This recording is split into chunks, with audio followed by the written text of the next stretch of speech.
We're going to talk about Java and the true power that's behind it as an object-oriented programming language.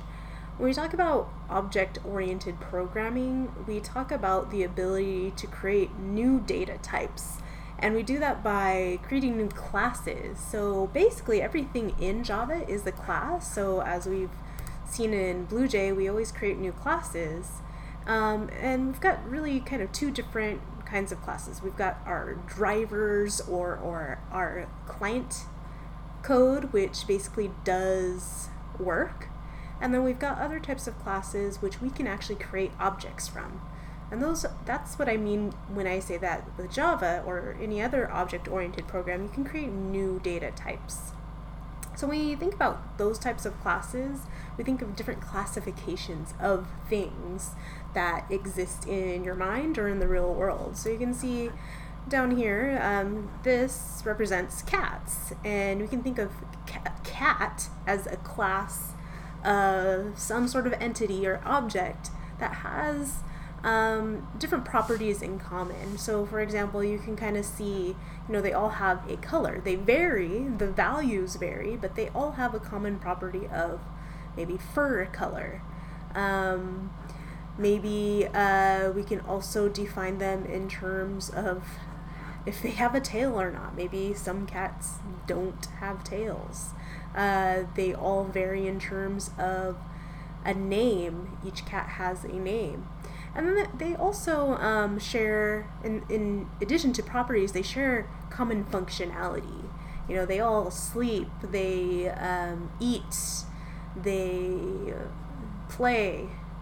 So when we're talking about defining classes, we want to define a class such that it represents some sort of idea that has common properties and common functionality. And instead of creating our own class today, I want us to kind of take a look at how easy it is to use a predefined class in order to create objects from it. And we'll do it first a very easy and intuitive way through BlueJ. So I've provided this song class, which you should have in front of you. And if we go through this, we see that there are 3 instance variables. And actually I want to show you something. Right now we're in source code mode, but we can also go to the documentation mode. And what's really cool is that this is automatically generated through the annotations that I've done here. And it just makes it so that you see it in a lot of a cleaner fashion. So here you kind of see the class split up in terms of the name is here. You see that it extends the object class. And it summarizes briefly what the constructor does. Is it takes 3 arguments to create a song object. One is a string that represents the title, another string that represents the artist, and then a double value, which is a decimal point value that reflects the rating. You can also see the different methods that are defined within this class. Play, which simply prints the song playing. The print rating method prints the song's rating in terms of stars, and then it also has a toString method that simply prints out or it doesn't print, it returns a string represented by title by artist. So for example, Bad by Michael Jackson would be returned if that were the corresponding title and artist for a particular song. So this is very useful to kind of get used to reading the documentation to figure out what different classes actually do. This will be particularly useful once you want to start branching out and investigating the entire Java API and seeing what classes are out there and what you can actually do with them. But also very useful when studying for the AP exam to get familiar with the different classes that are on the AP subset as well. So what we're actually going to do is we're going to practice creating different song objects and then playing with the methods and seeing what they do. So I said we were going to do this the easy, intuitive way. And what we're going to do is we're actually not going to write any code. We're going to use BlueJay's clicking interface to create a new song object. And you'll see here that it's automatically going to give a name to the instance, song1, and we need to provide the parameters that go into the constructor to construct this song object. So we need a string, and we're going to go ahead and do what's called a string literal, which means that we're going to put quotes around the text. So for my title, let's go ahead and put Smooth Criminal, now that I've mentioned Michael Jackson. Criminal, and we're going to go ahead and put Michael Jackson. And let's say that this song is rated 4.5 stars on iTunes. I'm not sure if that's correct or not, but that's what I'm going to say. So now you can see an instance of this class, in other words, called an object, has been now generated. Now I can play with this by calling the different methods that are defined within the song class and see what happens. So if I click on play, it says now playing Smooth Criminal by Michael Jackson. So let's try print rating. Smooth Criminal by Michael Jackson is rated 4.5 stars. And then if we just call the toString method, we get this window that comes up because the toString method doesn't actually print to the terminal, it returns a value. So we get this nice diagram that tells us exactly what was returned, and it's the string that says Smooth Criminal by Michael Jackson. Okay, so that's pretty cool just to play around with and to be able to visualize. Let's generate another song.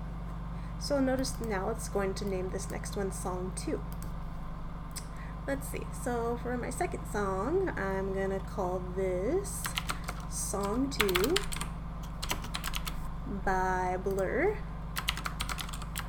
And let's say this is a little bit less popular with let's just go with a straight 3-star rating. Okay, and now we can do the same thing. We can play it, we can print the rating, and we can return the string. So basically the same thing is going on.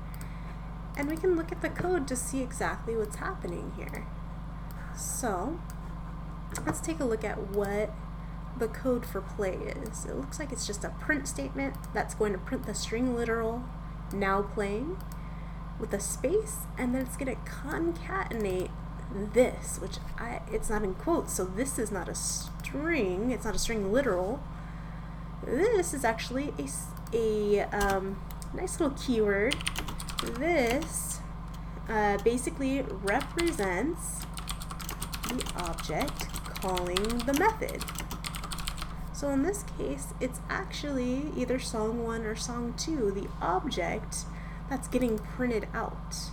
How do you print out an object? Well, it's through the toString. So it's actually printing out the song's title, by, and then the song's artist. So let's see that once more now that we understand what the source code is doing. So I'm going to press play, and I'm going to do that on song 1, which once again was Michael Jackson's song, Smooth Criminal. And so we can see now playing with the space, and then we're printing this, which is song 1. So it jumps down here to this toString, and it gets the title, concatenates by, and then gets the artist, and then returns that as a string back to this, and you see that printed exactly here, Smooth Criminal by Michael Jackson. Now let's take a look at the the print rating method. So in this case, we've got again this, so it's going to refer to whatever song object is calling this method. It's going to concatenate is rated, and then it's going to go ahead and print out the rating of the object that called it, and then stars. So we'll go through that again. Let's go ahead and pull that up. So I'm gonna, this time, yeah, let's call it on song 2, Blur song 2.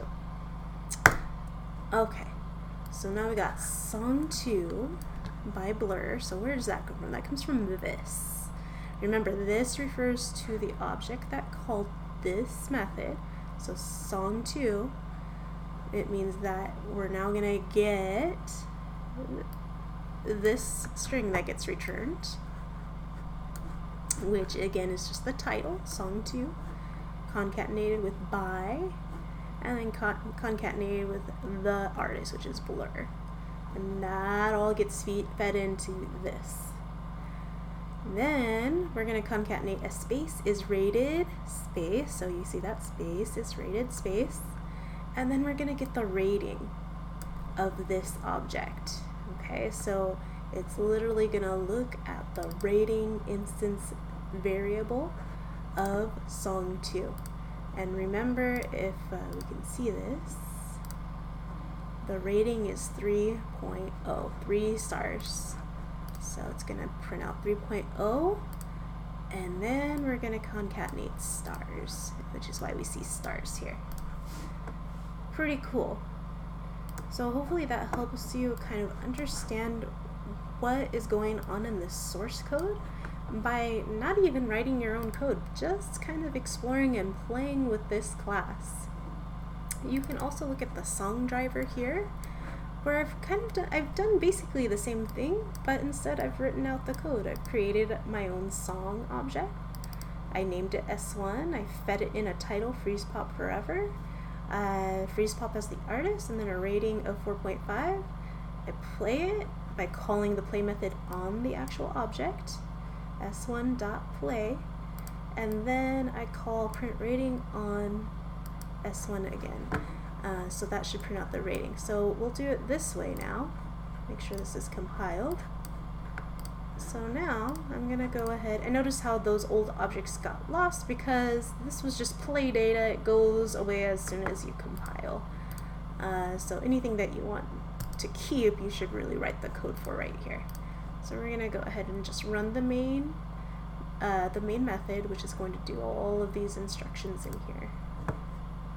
So we're going to go ahead and see the now playing Freeze Pop Forever by Freeze Pop. Freeze Pop Forever by Freeze Pop is rated 4.5 stars. And that's, again, these two method calls that are doing that. I hope that clarifies how to create objects from classes that people have created and how to call methods on those objects.